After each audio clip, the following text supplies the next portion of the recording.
Yeah, I think that it was just like, okay, so I'm gonna, like, speaking as a mother here, about the way Leia thinks about Ben, because I know a lot of people have come out and said, well, he obviously had a happy childhood, and I'm like, okay, have we learned nothing over the years about how you can live in the same house with somebody and be falling apart, and those people don't know? Like, that's a common thing in many families, and especially when our children are away from us, we tend to think more fondly of them than when we have to live with them every day.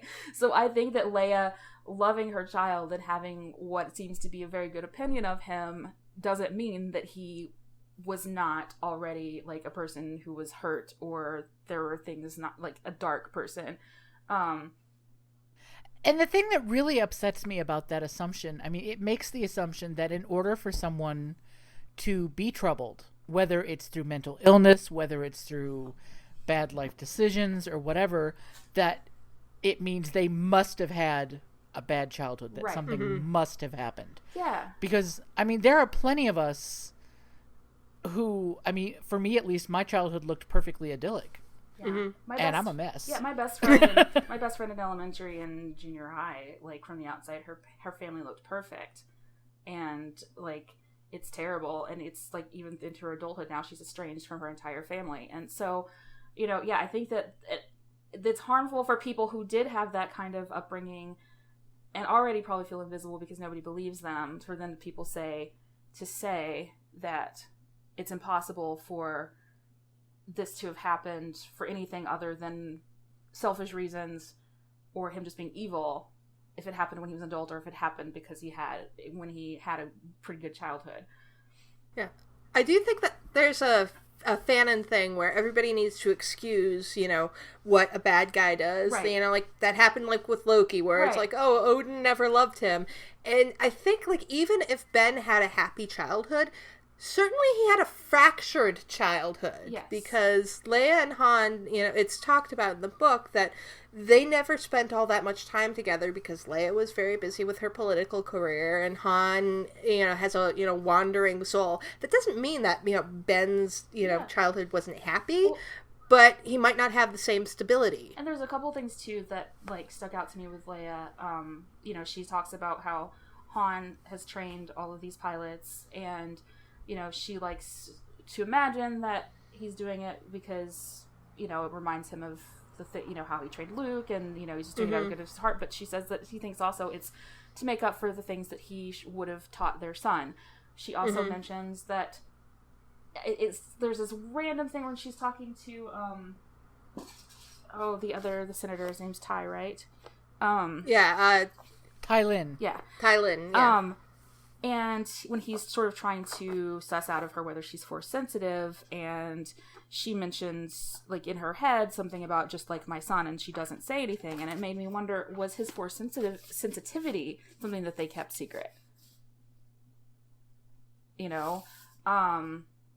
then this was really interesting too, because people assume that Kylo Ren's whole thing is about power and ambition, but Leia pretty much doesn't think that Ben would be interested in the title that would have been passed down from her to him.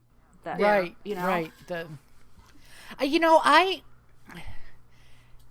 obviously one of the big, the thing that was most interesting to me about the whole Vader revelation is how Leia was upset for herself, but her first thoughts were how it was going to affect Ben, how it was going to affect Han, how it was going to affect Luke. And she didn't get mad in the Senate until Carice was like, "Oh, what do we know about Luke? He might be blah blah blah." And Leia he come and destroy us all and blah. Yeah, right. Leia lost her shit, and I was standing there cheering. Amazing.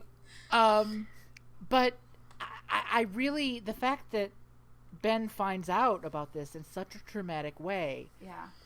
I figured that has to figure into what happens. Yeah. And there was a great post on Tumblr, I just saw it yesterday, where somebody was talking about his conversation with Laura Santeca at the beginning of The Force Awakens, when Laura goes, "You can't deny the truth, it is your family."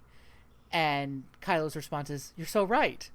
And everyone thinking that means his parents. Yeah, which I never did, by the way. I just have to say that post, I was like, yeah, of course. But, you know. See, that never occurred to me that he was actually thinking of Vader. That, well, yep, I'm thinking of my family. When he was sarcastic, it's the sarcasm that tipped me off. He's like, you know, I'll show you how I'm like my family, Vader. Yeah. You know? Yeah. So I was talking to Tumblr user Emperor Palpatine, as in the shampoo. Oh, yeah. I was talking to them, and their theory was that Ben may have been alone with maybe some other, like some of Luke's acolytes or members even of the Church of the Force whenever the news came out, and those people may have lost their shit. Leia attacked him, or like something happened there when Luke wasn't even there.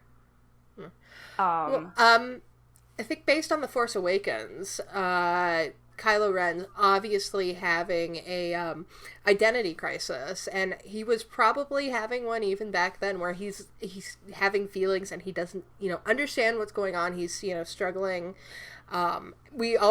We'd heard that Snoke had already been trying to manipulate Ben, and that's one of the reasons why he went to Luke in the first place. And this news could have been the thing that pushed him over the edge, where the reason why he's, you know, talking to Vader's helmet and is like, tell me what to do, is because suddenly he feels like everything makes sense in his life. It's like, oh, so Vader's my grandfather, so obviously I'm supposed to be exactly like him. Yeah. And there's been a real emphasis from both Adam Driver and J.J. Abrams on the fact that Kylo Ren feels like, whether or not he is morally justified or not, Kylo Ren feels that he's morally justified. And I think, you know, these are all fascinating things to talk about, and that's one thing that I really hate about the whole accusation of woobification, is that it's gotten to the point where you can't even talk about motivation. And character motivation is like, you know, as a director, that's my main jam. So, like, you can't even talk about motivation and backstory without people accusing you of excusing the person. And and the thing too, I mean, having a villain who has that belief in themselves. I mean, because a good villain does not think they're a villain. Yeah. Mm-hmm. You know, I think that was probably a failing with Palpatine, because he was just so mustache twirling, cacklingly evil. Oh God, yeah. That, like, you know, it's like he crossed over into caricature. Where with Kylo Ren, you get the sense that he thinks he's doing the right thing, and that makes him especially terrifying. And I think that's what makes him polarizing too, because there are people who are like, yes, give me this complex villain, and there are other people who are like, no, I just want somebody who's fucking evil, you know. So yeah, I don't know. I personally think part of the problem is that Kylo Ren is a lot like Anakin Skywalker in Revenge of the Sith, and I know a lot of people had problems with Revenge of the Sith. But yeah, he's not actually fully made his transformation yet. He is still, you know, on, you know, the precipice of something. And I don't even think killing Han has, you know, pushed him over the edge. I think going back to so like just completely out of his mind in the last scene is because it didn't work. Yeah. I mean, the novelization backs that up. Yeah.